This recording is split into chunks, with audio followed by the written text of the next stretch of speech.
শুভ সন্ধ্যা বন্ধুরা। আজকে 29শে মে আমরা এসে পৌঁছেছি তারাপীঠের মন্দিরের সামনেই এক মন্দিরে, যেটা হচ্ছে মুন্ডমালিতলা।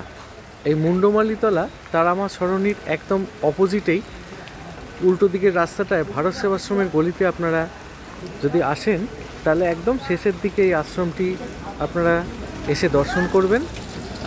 এখন আমি আশ্রমের দিকে, এই দেখুন, এই সেই আশ্রম মুন্ডমালিতলা। খুব সুন্দর সাজানো আশ্রম এবং আপনারা আশ্রমটি আমি ঢুকে দেখাচ্ছি ভালো করে। এই আশ্রমটি বহু প্রাচীন এবং এই যে মা তারাকে বামদেব বড় মা নামে ডাকতেন, আর ইনি মুন্ডমালি মা হচ্ছেন ছোট মা।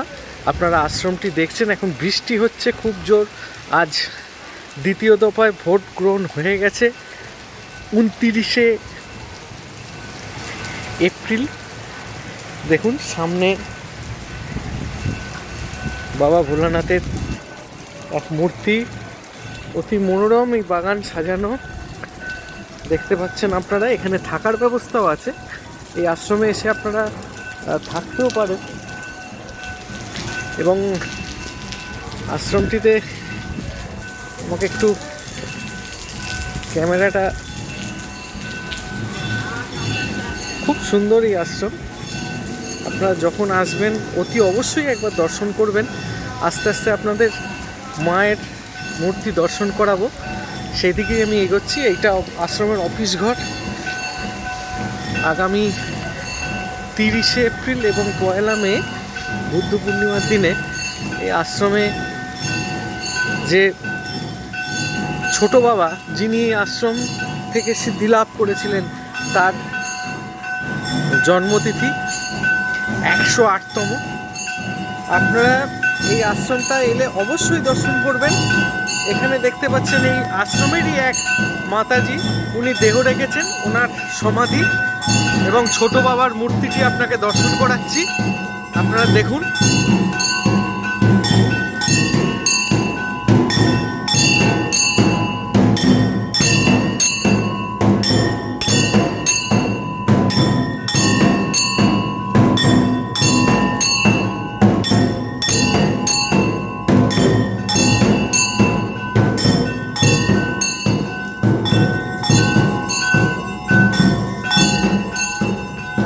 মায়ের দর্শন করুন।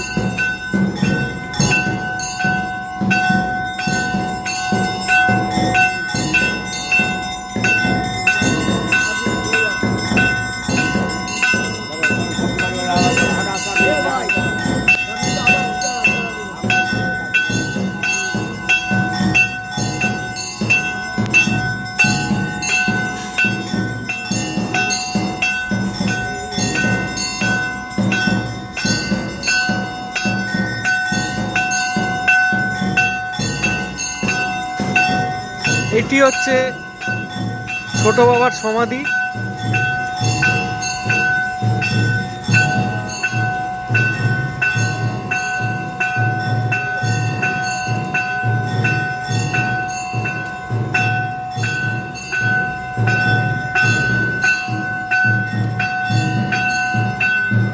শ্রী সন্ন্যাসী গোসাই ছোট বাবা এখানে তপস্যা করে সিদ্ধি লাভ করেছিলেন, তার সমাধি আপনারা দেখছেন। এবং আপনারা তারাপীঠে এলে এই মন্দিরটি অবশ্যই দর্শন করবেন। এবং আপনাদের দেখাচ্ছি ক্যামেরা দিয়ে, দেখুন ওনার কিছু মূল্যবান বাণী এই দেওয়ালে লেখা রয়েছে। আপনারা আসুন, উনি এই মন্দিরটি দর্শন করুন।